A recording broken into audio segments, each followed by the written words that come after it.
LDF സർക്കാരിന് ഒരു തുടർഭരണം സാധ്യമാണ്? അവർ തന്നെ എല്ലാ കാലവും ഭരിക്കണമെന്നാണ് നമ്മൾ ആഗ്രഹിക്കുന്നത്. കാരണം ഇത്ര ജനവിരുദ്ധമായ ഒരു സംവിധാനം, യാതൊരു ജനാധിപത്യ മാർഗങ്ങളും ഇല്ല.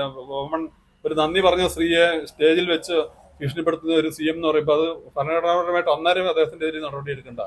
പറഞ്ഞ പ്രശ്നം ഉണ്ടായതുകൊണ്ട് നമ്മൾ ഇത്ര നാളും ഉണ്ടായിരുന്ന ഏകാധിപതിയായിട്ട് പിണറായി മാറിക്കൊണ്ടിരിക്കും. യാതൊരു ഭരണത്തിന്റെ, അതായത് ജനത്തിന് വേണ്ടിയാണല്ലോ ഭരിക്കുന്നത്. നമ്മൾ ഭരിക്കാൻ ഏൽപ്പിച്ച ആള് പ്രസംഗത്തിൽ നന്ദി പറഞ്ഞ സ്ത്രീയെ സ്റ്റേജിൽ വെച്ച് അത്രയൊന്നും വേണ്ടെന്ന് പറഞ്ഞ് തിരിച്ചു വരട്ടുമ്പോൾ അവരുടെ മാനം കാക്കാൻ വേണ്ടി കേസെടുക്കുകയും നടപടി എടുക്കുകയും അന്നേരം തന്നെ നടപടി എടുക്കേണ്ടതാണ്. പിന്നെ ഒരു 10 മാസം കൂടെ ഉള്ളതുകൊണ്ട് ഞങ്ങൾ ഇങ്ങനെ സഹിക്കുക. ജനത്തിന് വേണ്ടി ഭരണം മാറി വരണം എന്നാണ് ആഗ്രഹിക്കുന്നത്. ഭരണമല്ല, ഇത്തരം സംവിധാനങ്ങൾ മാറണം, ജനകീയമാവണം. ജനാധിപത്യം വരണമെങ്കിൽ ഇത്തരം സംവിധാനങ്ങളൊക്കെ മാറണം. ജനാധിപത്യം എന്ന് വെച്ചിട്ടുണ്ടെങ്കിൽ ജനങ്ങൾ കൂടി കൂടുതൽ ജനങ്ങളുടെ ഇൻട്രസ്റ്റ് നടപ്പാക്കപ്പെടണം. ഭരിക്കുന്ന ആളുടെ ഇൻട്രസ്റ്റ് അല്ലല്ലോ. ഭരണം ജനങ്ങൾക്ക് വേണ്ടിയാണ്.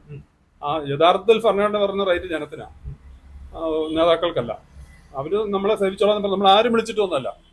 എല്ലാ നേതാക്കളും നമ്മളെ ഇങ്ങോട്ട് സേവിച്ചോളാം എന്ന് പറഞ്ഞ് വന്നിട്ട് കസേര കിട്ടിക്കുമ്പോൾ അവർ ഒഴിവാകാൻ തയ്യാറല്ല. ഓരോ കാരണങ്ങൾ പറഞ്ഞ് അവരെ തുടരണം.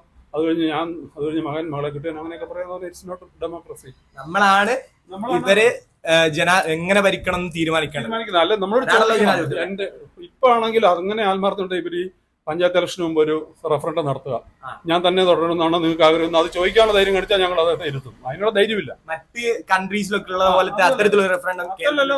ജനങ്ങൾക്ക് ബോധമുണ്ട്, അവരെ കൊണ്ട് മിണ്ടാൻ സമ്മതിക്കത്തില്ല. ഇലക്ഷൻ ഇവർ വളർന്നു നിൽക്കുന്നുണ്ടോ, ഇങ്ങനെ പോലെ നിൽക്കും. ഇലക്ഷൻ കഴിഞ്ഞാൽ അന്നേരം ഇങ്ങനെ നിൽക്കും. വോട്ടെണ്ണലിന് മുമ്പ് ഇവർ ഇപ്പോഴത്തെ മുഖം കാണിക്കും. ജനാധിപത്യം ഒരു കാലത്ത് സംരക്ഷിക്കപ്പെടും, നമ്മളതിന് പ്രതീക്ഷിക്കുന്നുണ്ട്. പക്ഷേ കാലം കടന്നു പോയിരിക്കും. Okay, thank you.